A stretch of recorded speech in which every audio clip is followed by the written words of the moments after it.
left center field. Back toward the track. And that ball. Skeens now with the 2-2 pitch. Swing and a miss.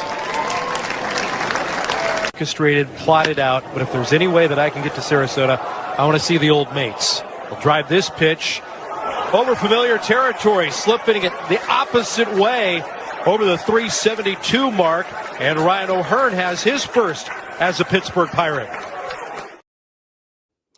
What's up, everybody? This is the Hodgepodge of Nothingness podcast, and I am David McCord III. All right, guys, been a couple days, it's been a little bit since we did another podcast about the Pirates here.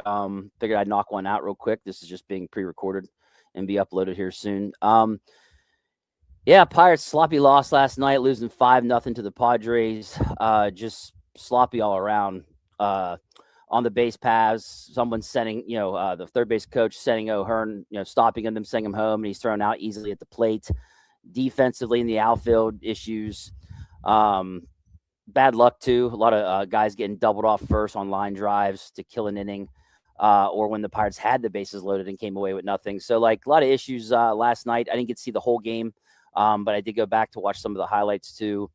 But just a bad game, But, I mean, they were on a 5-game losing streak, 5-game winning streak. So, they were bound to have a bad game sooner or later, and they decided to have it last night. Not a lot of people there I saw at the game. Weather really sucked, so I'm not really surprised. But yeah, just a rough game. Basically, the Pirates they were 1 for 10 with runners in scoring position. 9 were left on base. They had 1 double in the game. That was O'Hearn's. And Bubba Chandler, he went 4.1 innings, had 5 hits he gave up, 3 earned runs, 4 walks, 4 Ks. Struggled with control a little bit. But yeah, not his best outing. And you know what? I'm so impressed with this kid. And here's why. Here's what he had to say after the game. I was so impressed. He goes, I'm very pissed off. Hate that we lost. But again, I'm just setting our team up for failure right now with the guys having to come in and out of the pen a lot sooner than they should. That stuff's got to get cleaned up. Pretty bad. I mean, it's piss poor. Hits are fine. It's stuff that's going to happen, but not competing in the zone is just pathetic. Some days you feel it. Some days you haven't. Felt like the last 2 times I haven't, but there's better days to come. I'll work really hard. It's a long year. Feel great. It's kind of all you can ask for. His body's in a good spot. Doing everything I can every day and compete. Just got to get better. Dude, I love when players talk like that and when they own that. Just, he's so determined. He's like a Paul Skeens light, really. I mean, Skeens has that same mentality, it seems like, too. So just, and the thing about it is okay, so Bubba Chandler didn't have his best game. He's still got a 3.12 ERA. And so he struggled so bad. He looks so horrible. It's not even that. The kid's so talented, a bad game for him is, it's not as bad as you would think. But I just love that he owned it like he did. A lot of respect for that. We know that he's going to have control issues. That's one of his things. But his pitching, what he has in his repertoire, his weapons, he's so good. So I know last night I saw a video of his changeup. It was just absolutely filthy after the kid's thrown hard. I mean, he's going to be a really good pitcher for us. So it's just a patience thing with him. As he develops and grows. So, but I'm not really worried about him too much. I love that he owned it like he did after the game. He's so determined, and I think we're gonna be all right. A guy that I am concerned about though is definitely Ozuna. Ozuna batted fifth? Fifth. Went 0 for 4. He's batting .065 with a 236 OPS. This is a guy that 2 years ago hit 40 home runs, had MVP votes or something, if I remember correctly. Just holy shit, man. Just not good. He's been absolutely putrid. People say that he has been like this the last couple years and he snaps out of it. But my God, I think he's got 1 fucking hit since the season started. It's been awful. Absolutely awful. I don't know, man. It gives me, Darius Slay vibes, with the Steelers, just a guy trying to cash in one last time before he checks out. And that really, that's what worries me with guys like him when they're older. And he had a down season technically last season. I don't know what's going on with this guy. Like, I personally, I hate his batting mechanics already, just as a guy that has coached, batting mechanics and stuff like that. I can't stand his batting mechanics. I know that all players are different, and obviously he's done well for himself. But like in general, he does that toe tap, and his timing is completely off with it. It seems like he's either extremely late or extremely early. He doesn't time anything with the toe tap. I could even talk about where his hand placement's at. I could go into a bunch of stuff with that, but just in general, this guy is really off, really struggling, and it's killing the Pirates. This is a guy you brought in to be that guy that rings that ball over the fence, and he's just not getting it done. I mean, good Lord. In Konnor Griffin's first game, he looked like he had more patience on those sliders from Bassett than Ozuna did. Ozuna looked like that was his first game as a rookie looking at sliders coming across the plate than Griffin did. But it's just been bad. I don't know. I mean, it's a long season, man. It's a long fucking season. So I hope they turn the Pirates. The Pirates are 6-4. We're 10 games in. So like, I honestly, what I would do is I would just drop him down in the order more and see if he can dig himself out of this hole. I mean, it's just a titanic sink by him with hitting. I just, that's all he's there to do is hit, man. That's the only thing that they're asking you to fucking do, and you can't do it. And I don't know. Drop him in the order or give him more days off. If this continues all the way probably through April, then yeah, it might be time for a shadow IL stint. Some phantom injury or whatever if he can't figure it out by the end of April. Because how long are you going to put up with this? Because I mean, for me, I mean, we'll get into it in a minute, but like just in general, there are things they could do without him that would help this team in two ways. It'd be hitting and defensively, but I'll get into the defensive part in a little bit. Moving on, another one that I see people are starting to get concerned about is Konnor Griffin. He last night, once again, he went 0 for 4, had 2 strikeouts. He's batting .077. With him, I'm really, really not worried. Like, he just got called up, guys, like three games ago. Like, I'm not, I'm sorry, 4 games ago. Like, I'm not concerned about a kid. It's 19 years old. It's gonna take some time, man, but it's okay. Let's let him figure it out at this level, because let me tell you something, his defense is doing pretty good. Another diving play last night to flip that ball to second base. I thought that was impressive as hell. He's made a couple plays like that now already. He's just a very, very good defensive shortstop that is going to figure it out. You just got to give him time. I want to give him more time than I would Ozuna, because you just know he's 19. He's trying to learn. He's going to learn major league hitting. And so we're gonna see the bumps and bruises now. It's gonna take him a minute to adjust. But I mean, he was gonna kill it at AAA. He already was batting in the 460s. He was gonna have a huge year at AAA. So why not give him the shot now and let him learn it now and everything. So I'm not really concerned about Konnor Griffin right now. I just man, go out there, play that beautiful defense that you do, and let him try to figure out this major league pitching. I mean, good Lord, if the kid can bat, if he does figure out just a little bit and gives you like a 250 average, and he starts to hit a little bit, that defense with it is good. That's good for me.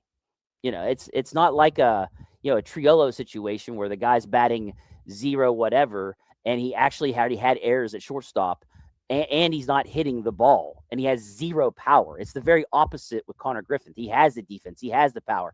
He can do all that stuff. So you got to be patient with him.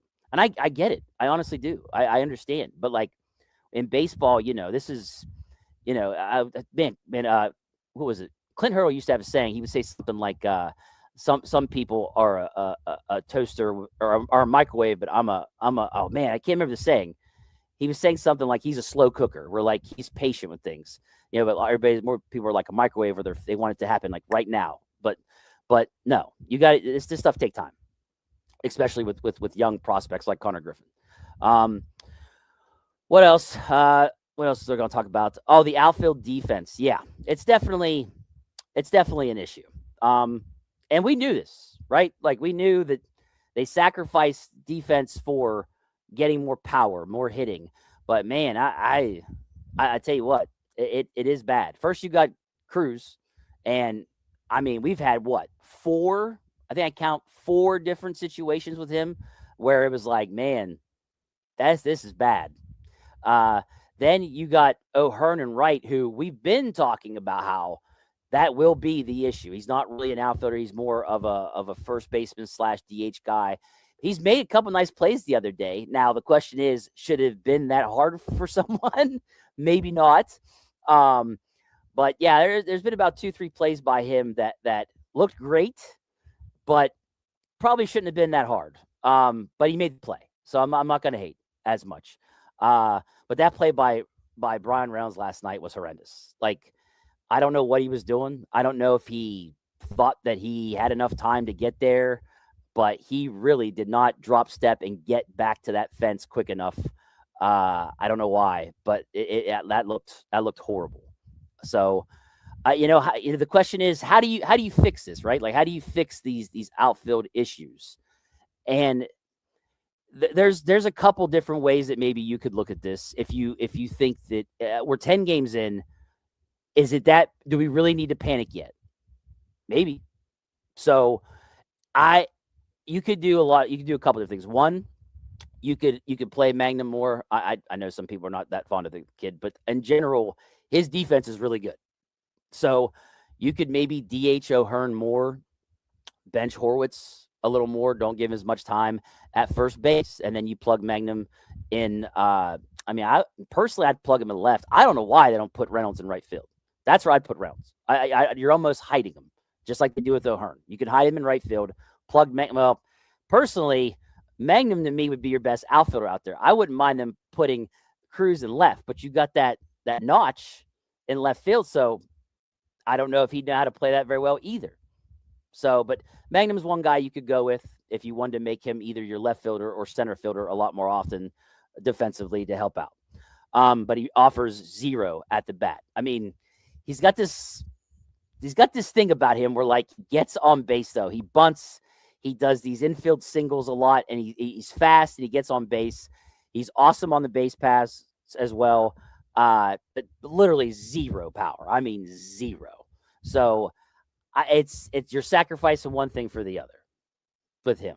But he's fun to watch. Like, I think he's like a, I don't know, he's like one of those. He's a good ball player, just not the kind of ball player that's going to really impact the team as much with the bat. But yeah, that's one thing you can do. Maybe more Cook. I mean, you caught him back up. Defensively, he's better than a couple of those guys.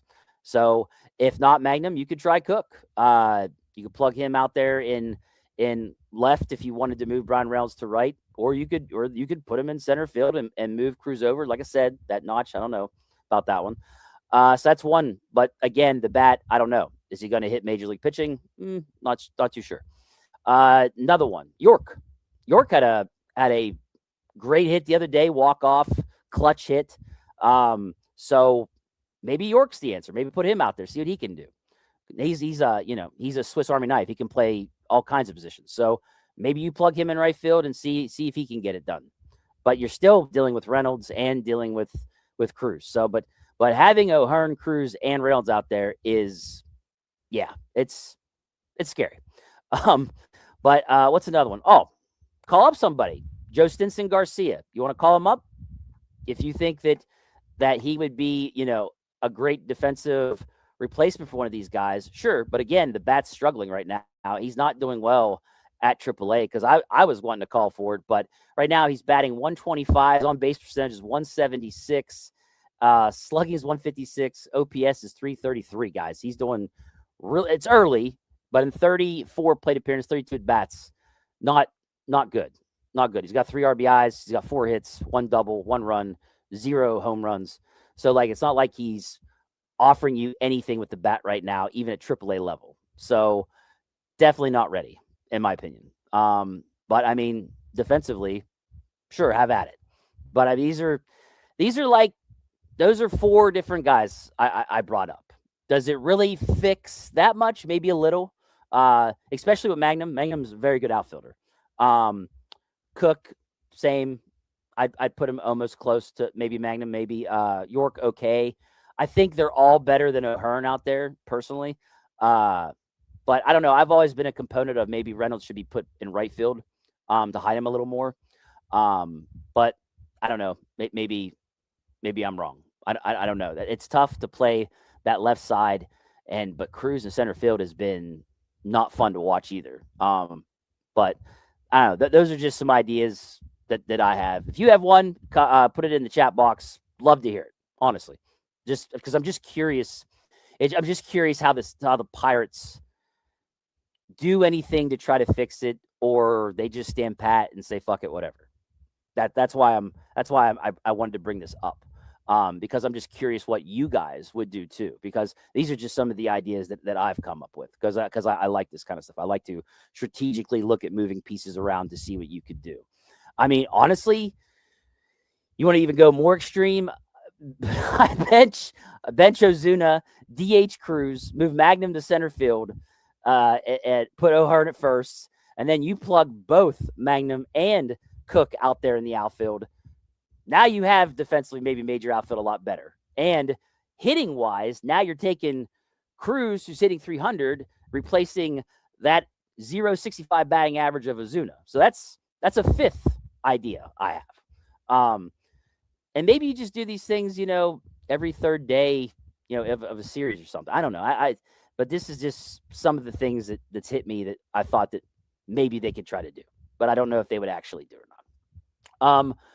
Next thing I want to talk about was actually, speaking of Cruz, really happy with Cruz and Gonzalez. Cruz right now is batting .308 with a .972 OPS, and Gonzalez is batting .303 with a .725 OPS.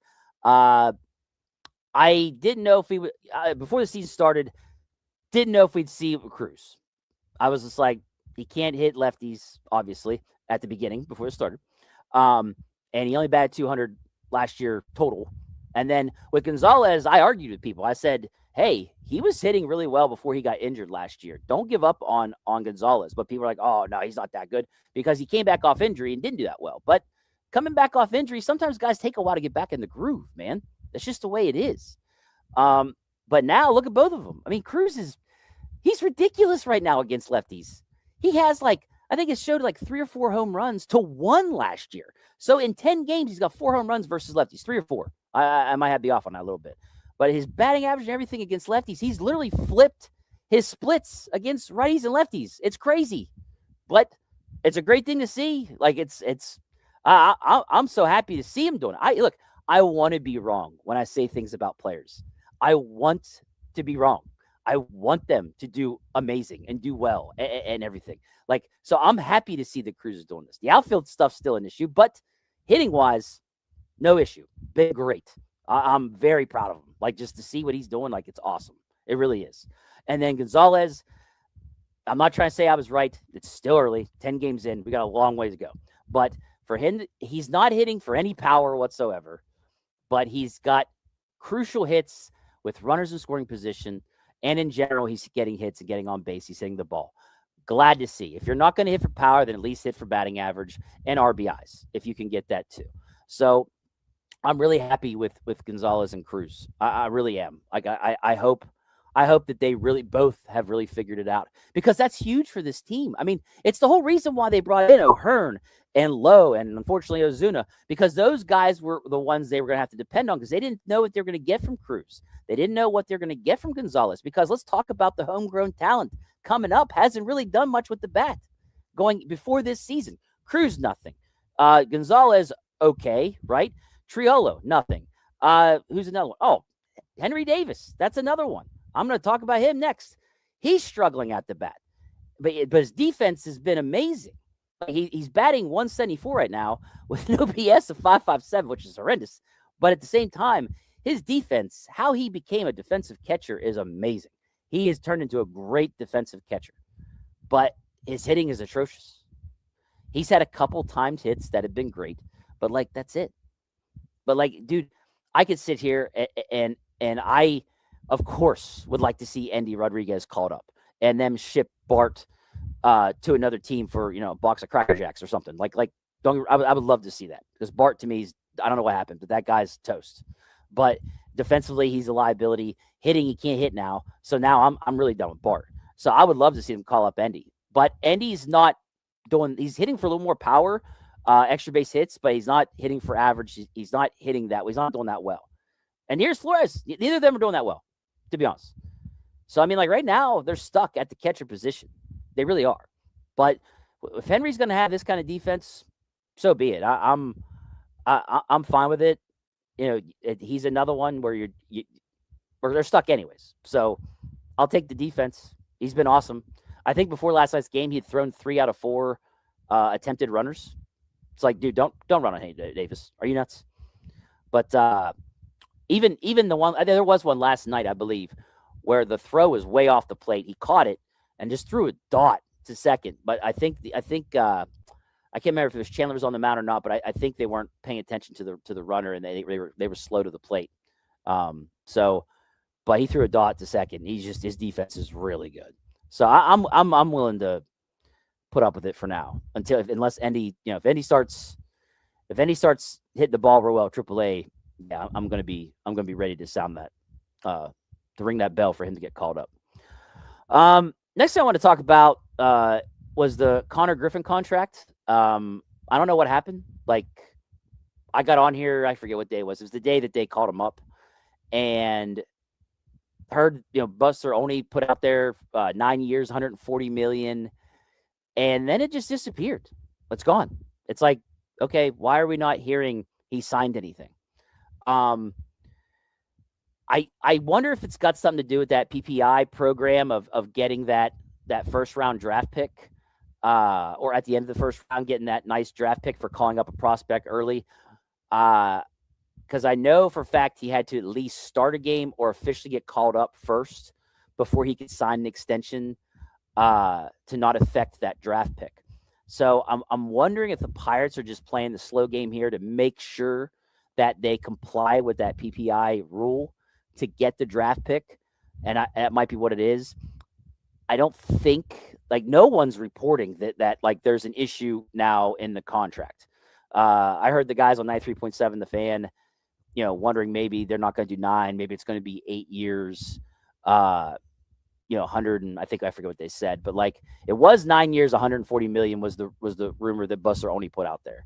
But I'm not trying to like worry too much. I mean, we just got done with our 10th game, I believe. So like, maybe they're just taking their time to make sure they comply to go get that draft pick, because I want them to get that draft pick. I want it all to happen. Konnor Griffin called up, check. Sign the extension, that's next, and then go ahead and get that draft pick.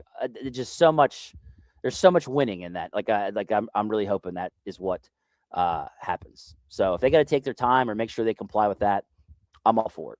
I don't think there's any issue with the contract talks at all. Okay, last thing I want to do is just a little game preview for tonight. It is officially Paul Skeens Day. He's going to be facing Nick Pivetta, who's got a 6.75 ERA right now. He's 1-1 with 12 Ks. Paul Skeens 1-1 with a 9.53 ERA, 6 Ks, thanks to them counting all that were errors by Cruz as runs against Paul Skeens. So he started off with a 65 ERA and now has it down to 9.53. So they're going to have a righty on the mound, so I don't expect much to change with the lineup today. So yeah, you'll see. We should see most of these guys that's been out there, and I can't wait to see all of our lefties face Pivetta. Really, but yeah, it's 6:40 time tonight. It's cold. It's miserable here in PA. I can't stand this weather. I can't wait till we get consistent 60 plus outside. But all right, guys, that's all I got. All I can say is please, this will be on the Steelers Sanctuary YouTube page that we do this on. Please go to there, subscribe. We're trying to get to 500 subscriptions by the draft, which is in like 2.5-3 weeks. we would really appreciate it. As you can see at the bottom here, the banner, if anybody would like to donate to the podcast to help us out with different things, different costs and stuff like that, we'd appreciate that. No pressure, but we would really appreciate it. And thank you if you do.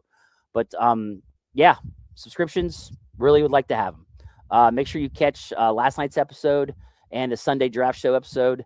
Great stuff for Steeler fans if you're into that. But that's all I got, guys. Take care. I'm out. Just like that, I left everything. I dropped out of high school. See ya! I said goodbye to my girlfriend. See ya! And I left my family.